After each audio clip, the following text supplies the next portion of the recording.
Subscribe to Smartphone Tutorials by clicking on the subscribe button, and do remember to click on the notification bell icon to get instant notifications. Hey guys, welcome to another video. And yes, I know I've been missing for a week and I was traveling, so a lot of things were happening. Sorry about that. But hey, today's video, well, it is about the Asus Zenfone Pro M1 that has been the new software update, that is version 3.3.1. Now, it does come with a September security patch and does come with a host of fixes and stuff. And that is the reason I took the time to maybe make a video and let you guys know what I have experienced in one charge cycle in the last 24 hours that I've been using this particular update. Don't worry, overall it is good news. The fingerprint is better, the face unlock is much faster, the smoothness is better, and the audio quality is better. Now, these things were the things which were the major concerns of Zenfone Pro users. So watch this complete video, because I will also be telling you what is happening with the full reviews of custom ROMs and why have they not been rolled out yet. But before we begin, if you haven't already, please subscribe and hit the notification bell icon, because hey, we do awesome stuff with smartphones. At the same time, here's a card to my second channel, that is Kratos390. Go ahead and check that channel out as well. Now, without further ado, hello awesome people, welcome to Smartphone Tutorials. My name is Kailash. Let's get going.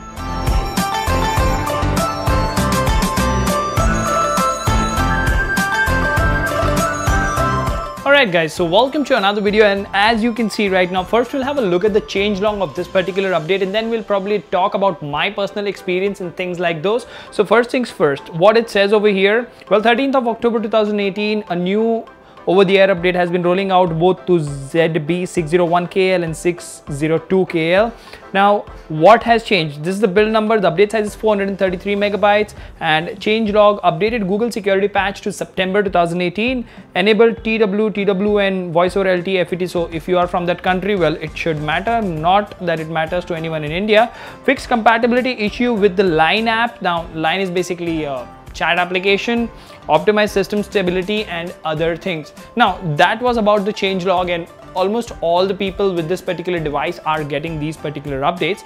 But for now, what we will also talk about is my personal experience. Now, that wallpaper is very colorful and stuff, so that's completely fine. But yes, we are using the Nova launcher. I'm not using the stock launcher because I've always found Nova launcher to be better. But what I like about this particular update, to be precise, so the fluidity of this particular ROM has improved quite a lot. The app animations, there is no lag. I would not say there is no lag, because of course this is a mid-range device. All right, so the UI is very smooth and responsive compared to what it was earlier. At the same time, the crashes and stuff has reduced quite a bit. So overall, this is a very good update. And talking about other things, let me actually take you to the Photos application, because yeah, I will be showing you my ugly face over there, but that's not what we are talking about.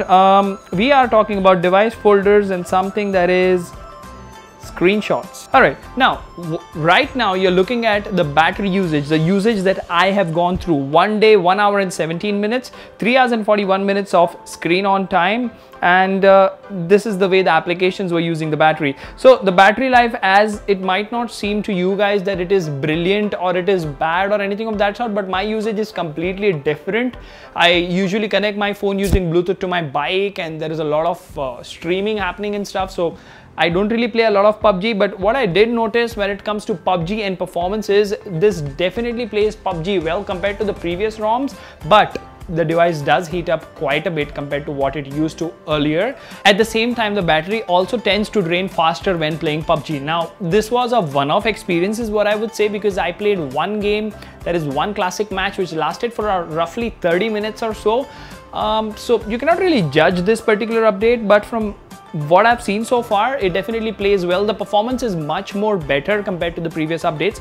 Also, talking about the camera, the way I launched the camera, it is much quicker, and I at least believe the camera quality has gone to next level. So that is another good thing. Now, if you look at the selfies over here, well, they're definitely better, but what I also noticed over here, the edge detections has somewhat improved when it comes to front portrait and stuff, and overall the image quality has gotten much better. So I'm pretty happy with the camera update as well. Now, apart from that, talking about other things, the headphone jack, well, the output in the headphone jack for this device on stock ROM was downright pathetic. Sorry to say that, Asus, but yes, that is the way it was. Now, it is slightly improved in this particular update. I can, go ahead and listen to music on this particular phone with a locked bootload and stuff. The quality is better, the camera quality is better, the apps don't give you force closes anymore, so it is more like a much more stable version of stock ROM. Apart from that, the two major updates or two major things that I noticed that has changed,